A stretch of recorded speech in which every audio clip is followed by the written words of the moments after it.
आजकाल जेवण करत असताना मोबाईलचा वापर करणं सामान्य बाब झाली आहे। अगदी लहानांपासून मोठ्यांपर्यंत सर्वांनाच ही सवय असते। मात्र तुमची ही सवय तुमच्या आरोग्यासाठी अत्यंत घातक ठरू शकते, कारण जेवताना फोन वापरल्यामुळे इन्सुलिन रेझिस्टन्सची पातळी वाढते। आता हे नेमकं काय असतं ते जाणून घेऊयात। इन्सुलिन रेझिस्टन्स म्हणजे शरीरातील पेशींची इन्सुलिनला योग्य प्रकारे प्रतिसाद देण्याची क्षमता कमी होणं। याचा परिणाम म्हणून रक्तातील साखरेची पातळी वाढू शकते आणि मधुमेह किंवा प्री डायबिटीज सारख्या समस्या उद्भवू शकतात। यामुळे हृदयविकार, उच्च रक्तदाब आणि पॉलिसिस्टिक ओव्हरी सिंड्रोम म्हणजेच PCOS सारख्या समस्यांचाही धोका वाढू शकतो।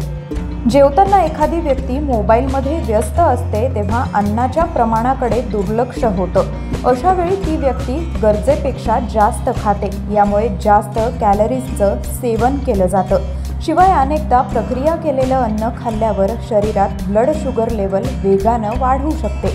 जर हे वारंवार घडलं तर इन्सुलिन रेझिस्टन्सचा धोका देखील वाढतो। हे नंतर टाईप 2 मधुमेहासारख्या आजारांमध्ये बदलू शकतं। याशिवाय इन्सुलिन रेझिस्टन्सची इतरही कारणं आपण जाणून घेऊयात। शरीरातील अतिरिक्त फॅट्स, विशेषतः कमरेभोवती असलेले फॅट आणि शारीरिक हालचालींचा अभाव ही इन्सुलिन रेझिस्टन्सची प्राथमिक कारणं आहेत।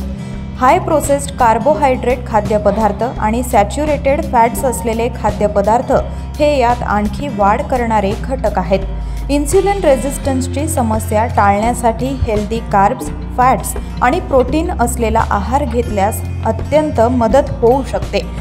शिवाय मन लावून खाणं ही एक अशी सवय आहे ज्यामध्ये एखादी व्यक्ती त्याच्या अन्नाच्या प्रत्येक घासाकडे लक्ष देते। ही सवय ब्लड शुगर लेवल नियंत्रित करण्यास अत्यंत मदत करते, त्यामुळे इन्सुलिन रेझिस्टन्सचा धोकाही टळू शकतो।